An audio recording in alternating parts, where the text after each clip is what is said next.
Est-ce vrai ou faux la démarche sur la cohésion nationale et la main tendue de Martin Fayoulou pour la primature? Non. Vrai ou faux, Martin Fayoulou a déjà reçu la somme de 5 millions de dollars pour fragiliser l'opposition? Mais on l'avait accusé à l'époque. Vrai ou faux, Martin Fayoulou? C'est faux, c'est faux.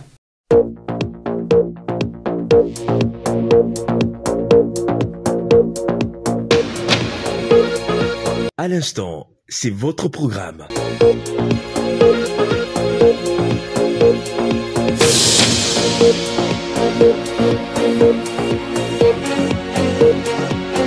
À l'instant même, regardez. Bonjour, bonsoir, ça dépend de l'heure à laquelle vous nous suivez. Mesdames et messieurs, bienvenue dans votre magazine à l'instant. Vous le savez, qui revient à chaque fois qu'il y a une question d'actualité à chaud. Bien évidemment, aujourd'hui, nous allons parler autour de cette question sur un dialogue communément appelé Cohésion nationale proposé par l'opposant Martin Fayoulou. Bien évidemment, une question qui divise l'opinion au sein de la classe politique en République démocratique du Congo. Voilà pourquoi nous recevons pour vous Monsieur Denis Benessé, à qui nous disons bonjour et bienvenue. Bonjour, Monsieur Daniel. Voilà, je rappelle que vous êtes acteur politique de l'opposition pour Martin Fayoulou. Avec vous, nous allons essayer d'échanger autour de cette question du dialogue. Dès l'entame, Monsieur Denis, pourriez-vous déjà nous parler des objectifs, soit du but poursuivi par ce dialogue proposé par votre leader politique, Martin Fayoulou?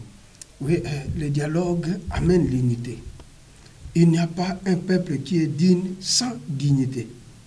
Nous partons aux églises pour avoir l'affection fraternelle et divine. Même dans nos foyers, s'il n'y a pas de dialogue, vous verrez qu'il y a un désordre total. Nous avons constaté, ça fait plus de 30 ans, les Congolais ne sont plus unis à cause des guerres à plusieurs fois, à cause des mauvaises élections organisées. C'est pourquoi on a dit non, cette fois-ci, on doit aller au dialogue qui sera vraiment sincère, bien qu'on a organisé déjà plusieurs dialogues qui avaient aussi des résolutions. Mais on voudrait à tout prix avoir un dialogue entre Congolais qui sera sincère pour remettre ces dignités des peuples perdus. En 2020-2021, Martin Fayoulou avait refusé la main tendue du président Félix Tshisekedi pour rejoindre l'Union sacrée de la nation. Mais pourquoi attendre 2024 et proposer ces dialogues? Oui, et en 2021, peut-être les gens oublient facilement, comme on dit que les Congolais ont une faible mémoire. Et les Congolais n'ont pas la culture politique. D'ailleurs, Maître Wade avait dit cela. Nous sommes allés aux élections. Après les élections de 2018 proclamées en 2019, vous savez l'exploit que Martin Fayoulou avait fait, et après c'est Félix qui était proclamé. Mais c'est la CENI qui est habilitée à rendre les résultats des élections. Oui, de la même manière, IDPS avait contesté l'électorat de Joseph Kabila en 2011. Et en 2018 aussi, on avait quand même les résultats de chaque bureau de vote. C'est pourquoi on réclamait qu'on puisse proclamer les élections. Mais pourquoi attendre 2024 pour proposer les dialogues? Alors que la RDC est combattue, est agressée à l'Est depuis des décennies. Mais c'est Daniel, dans la vie humaine et la vie chrétienne, nous en tant que chrétiens, on nous enseigne le pardon et l'amour. Nous avions pardonné Félix Tshisekedi, Kabila et Corneille Nangaa. Ils vous ont fait quoi? Non, vous avez fait quoi? Pour avoir changé la volonté du peuple. On a dit, on pardonne. Donc là, en 2018? Oui, en 2018, on avait pardonné. Et nous arrivons en 2023, on organise un simulacre d'élection. On dit, mais ça devient une habitude. Entre-temps, il y a un problème qui se pose à l'Est. C'est la guerre à l'Est. L'insécurité dans tous les coins du pays. Et l'insécurité alimentaire aussi. On dit non, les gens doivent s'asseoir, discuter d'abord les points qui font fâcher. Et si on discute, on aura des résolutions, puisqu'il y a des préalables. On aura des résolutions. Après ces résolutions, on va faire avancer ce pays. Ça s'est dit dans les couloirs. Est-ce qu'en proposant ces dialogues, Martin Fayoulou accepte-t-il les résultats des élections passées, soit de 2023? Non, mais les élections, on dit, c'est déjà passé. Partout dans le monde, s'il y a la tricherie, on fait la communication, on dit, nous ne croyons pas. Mais à un certain moment, si le président a son légitimité, il voyage partout pour l'honneur des pays, dans les concerts des nations, il arrive. On va dire, on ne va pas continuer. Avec ces erreurs, il faut que les gens s'assoient et discutent encore pour avoir un pays qui sera digne. Savez-vous, quand le président et son équipe étaient partis en Chine, le président chinois avait souligné cela. Il a dit qu'à une période, la RDC et la Chine avaient le même niveau de vie. Mais aujourd'hui, la Chine est avancée, on nous respecte partout dans le monde. Mais vous, la RDC, on ne vous respecte plus. Même en Afrique, là où on vous respecte. Et c'est avec ce dialogue que la RDC sera respectée sur la planète. Mais le dialogue amène la cohésion. On prend ça d'abord, le dialogue des 100 sites. Bemba avait son territoire. Azarias avait son territoire avec RCD. Bemba avec MLC. Kabila avait une partie des pays, mais qui avait le plein pouvoir. Et puisque vous évoquez cela, est-ce que autour de cette table ronde qui va réunir les acteurs politiques, allez-vous faire appel aussi à Corneille Nangaa et les autres qui occupent aussi une partie, une portion de la RDC? Oui, quand on va nommer les conciliateurs, okay. Quand on nomme les conciliateurs, on va discuter comment on doit faire pour les Congolais qui se sont rebellés contre leur pays. S'ils seront des parties prenantes, ou bien nous allons les attaquer ensemble par la voie des armes. Mais à mon avis, Corneille Nangaa, c'est un Congolais d'abord. Il a fait du mal.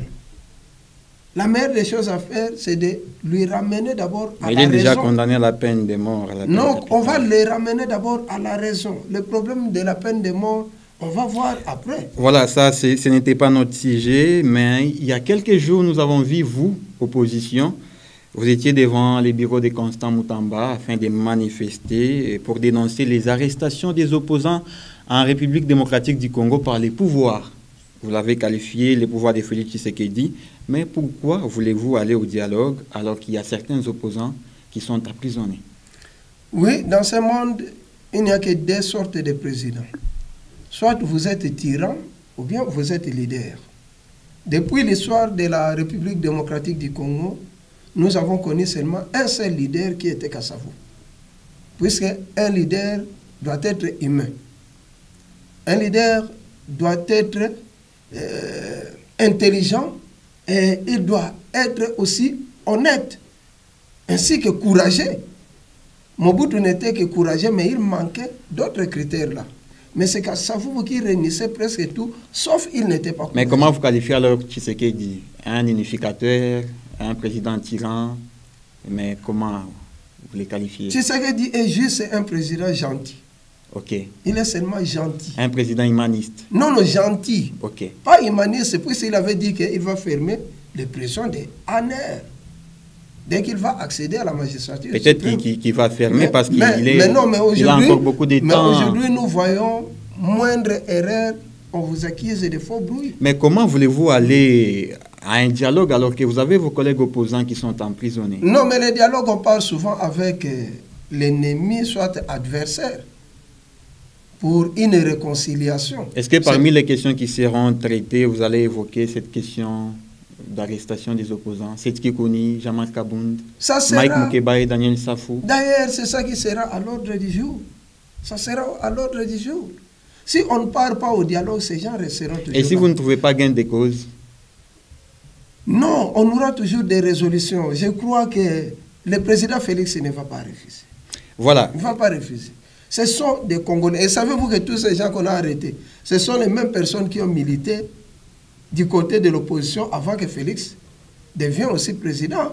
Tous ces gens étaient de l'IDPS, militaient toujours de la même façon. Ce sont les gens qu'on a arrêtés aussi à plusieurs fois.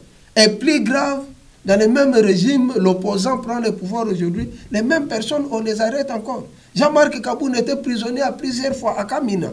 Mike Moukeba, Editan et Kabila, on l'a arrêté à plusieurs fois. Et Félix n'a pas de pitié. Non, on doit quand même revoir. Qu'on n'oublie pas l'essentiel, qu'on n'oublie pas les faibles commencements. Les marches que de Mike Moukeba faisait à l'époque, derrière Étienne Tshisekedi, de Safoula. Non, puisqu'ils ont changé de côté appartenance politique, on ne peut pas oublier tout le passé. Peut-être s'il n'était pas, Félix aussi ne devait pas être président aujourd'hui.